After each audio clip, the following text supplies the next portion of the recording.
Aujourd'hui, nous allons réagir au trailer de Sans un bruit, Day One. Oui, j'ai mélangé le français et l'anglais, puisqu'en anglais c'est A Quiet Place Day One, et en français c'est Sans un bruit jour 1, qui est donc le préquel des films de John Krasinski, qui, je vous le rappelle, raconte l'histoire de certains aliens qui sont arrivés donc sur Terre et qui, au moindre bruit, débarquent et te tuent.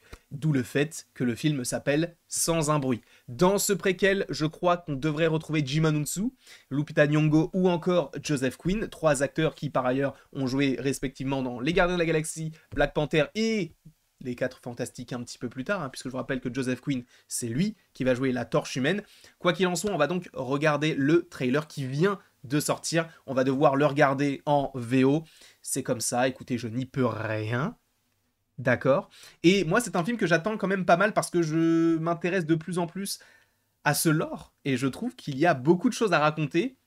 Donc, hâte de voir ce qu'on va nous proposer là, sachant que je vous rappelle que dans le premier, on avait John Krasinski et Emily Blunt, et dans le deuxième, on retrouve Emily Blunt, mais il y a Cillian Murphy. Bref, on va mettre les écouteurs et on va pouvoir regarder ce trailer tous ensemble. Tu sais quoi, je vais même faire une petite folie, je vais me décaler. Oh la folie, regardez le changement, boum, c'est incroyable, il est juste un petit peu plus grand, ça ne change pas grand chose, mais bon, c'est comme ça. Donc, on est parti pour regarder le trailer de Sans un bruit, jour 1. Let's go. Attendez, attends, parce que j'allais lancer. Encore une fois, à chaque fois j'oublie. Normalement, il y a l'audio du bureau, donc c'est parfait. Et je n'ai pas les sous-titres, c'est génial ça. Bon, c'est pas grave, on va essayer de comprendre comme ça. You can't have a cat in here. It's a service cat.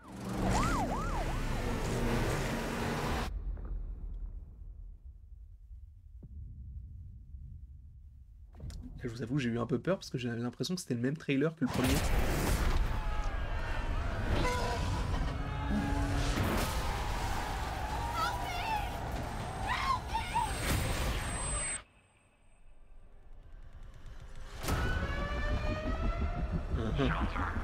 Est-ce qu'on va essayer de comprendre pourquoi est-ce qu'ils sont là?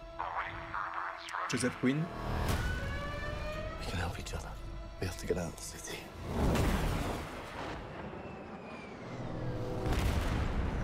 On détruit les ponts, pas qu'il y ait de déplacement, mais du coup ceux qui sont sur l'île, bah, ils sont condamnés quoi. Ah, il est là lui aussi.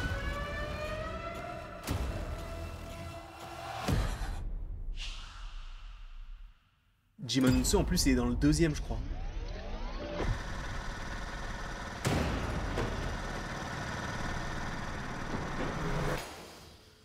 Il va mourir.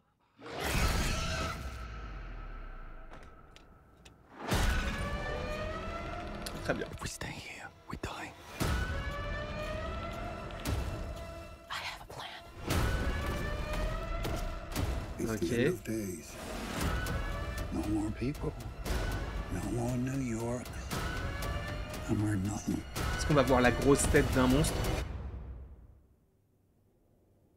Comme par hasard, à ce moment-là, il n'y a plus de bruit parce que j'ai envie de péter. Ok.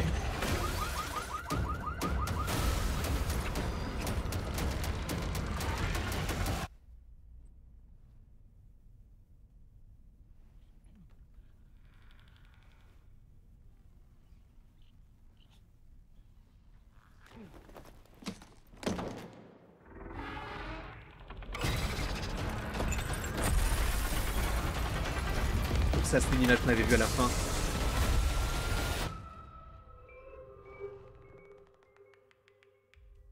Ok, le 28 juin, film Paramount, texte Be Quiet. Bon, ça, c'est pour ceux qui sont aux États-Unis, parce que sinon, ça sera sûrement surtaxé. Du coup, boum. Bah écoutez, moi, j'attends ce film avec impatience. Là, Paramount, ils vont nous proposer un petit poulet à pas piquer des hannetons. Non, en vrai, moi, c'est un film que j'attends. C'est un film que j'attends parce que je pense qu'il a un énorme potentiel. En fait, pour ceux qui n'avaient pas vu, le premier, il était incroyable, notamment avec cette scène où John Krasinski... Oh, j'ai envie de me refaire le 1 et le 2. De toute manière, on va se les refaire et on va faire la... Je crois que j'ai fait la critique des deux films. Ou peut-être du 2 uniquement, je ne sais plus exactement. Mais en tout cas, ou non, j'ai fait la critique du 1 en attendant le 2. Bon, je sais plus exactement, mais bref. En tout cas, j'ai l'impression que ce film va pouvoir possiblement se recoller avec le 2. Et donc peut-être que s'il y a des survivants dans ce film-là, on puisse possiblement les revoir dans un Sans un bruit 3, qui a priori devrait être arrivé, hein, puisque ce sont des films qui sont assez rentables.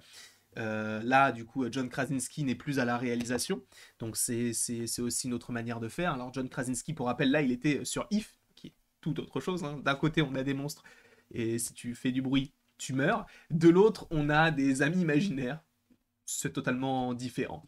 En tout cas, ouais, sur le papier, ça me tente énormément parce que moi, j'adore tout ce qui vient de l'espace. Tu vois, je suis très fasciné par ça. Et en fait, moi, et je sais pas si vous avez retenu ça, mais dès qu'ils sont arrivés, je me suis dit, et je l'ai dit justement dans la critique, enfin dans la réaction, je veux savoir pourquoi est-ce qu'ils sont là. Alors, peut-être qu'on l'évoquera jamais. Par exemple, c'est comme The Walking Dead. C'est là parce que c'est là, boum. Et là, ce qui est intéressant, c'est comment est-ce qu'on survit avec tout ça. Est-ce qu'il partirait là-dessus aussi, donc de ne pas évoquer pourquoi est-ce qu'ils sont là? Sauf que si tu évoques un préquel, ça serait intéressant, justement, au-delà d'avoir une autre facette de comment est-ce que c'est arrivé, d'avoir justement ce côté de pourquoi est-ce que c'est là? D'où est-ce que ça vient? Pourquoi est-ce qu'ils ont été envoyés ici? Peut-être qu'on le saura jamais, mais ça serait intéressant de savoir pourquoi ils le sont. Est-ce qu'il va falloir, enfin, est-ce qu'ils arriveront finalement à éradiquer tout ça? En vrai, moi, ce que je trouverais génial, c'est que cet univers-là qui part en soi d'un film d'horreur un peu classique, un petit peu épouvante, etc., ça puisse partir sur, tu vois, un univers étendu. Là, on a déjà un préquel, on a déjà eu 2 films, mais pourquoi ne pas faire une série aussi? Ça serait intéressant d'évoquer ça, tu vois, de manière un petit peu sur Paramount+, ça pourrait être sympa, une série sans un bruit. En tout cas, de développer tout cet univers qui a un lore qui est quand même assez intéressant. Pourquoi pas? Moi, j'aimerais bien que ça le soit, de voir comment est-ce que certaines communautés peuvent être créées, comment est-ce qu'on va découvrir quels sont les points faibles. En fait, un petit peu une série à la The Walking Dead, ce qui fonctionne aujourd'hui. Alors peut-être un petit peu moins, mais ce qui aurait bien fonctionné à l'époque de The Walking Dead, donc dans les années 2000-2010. Quoi qu'il en soit, là, ce projet, moi, m'intéresse beaucoup, surtout par rapport au casting, hein. De toute manière, en général, sur les castings, sur ce genre de film, ils sont très très forts, hein, parce que bah, notamment dans le deuxième, tu avais Emily Blunt, Cillian Murphy, Jimon Hounsou, qui lui, donc, est de retour. Donc, je suppose que par rapport à ce personnage-là, il y aura des connexions, hein, puisque bah, le personnage est là. Sachant que lui, j'ai l'impression qu'il n'y a pas un film où il n'est pas là. Il est toujours présent, toujours, rassurez-vous, toujours la banane, toujours debout. En tout cas, moi, c'est un film que j'attends beaucoup. N'hésitez pas, vous, dans les commentaires, à me dire ce que vous en pensez. N'hésitez pas non plus à aimer la vidéo, à la partager, à la commenter, et donc à vous abonner si ce n'est pas déjà le cas. Je vous remercie parce qu'on est de plus en plus, c'est génial, je me permets de parler de plus de choses, ce que je ne faisais pas avant, et du coup c'est en soi énormément grâce à vous. Donc je ne peux que vous en remercier par rapport à tout cela, et j'espère que toutes les vidéos, pas toutes, mais en tout cas le contenu, la plupart du contenu vous plaît, et c'est tout ce qui m'importe. En tout cas, je vous remercie beaucoup, et après tout ceci, il ne me reste donc plus qu'à vous dire à la prochaine, pour la prochaine. Et encore une fois, merci beaucoup d'avoir été présent. Et j'ai hâte d'être en juin pour regarder ce film qui va être génial. En tout cas, je l'espère.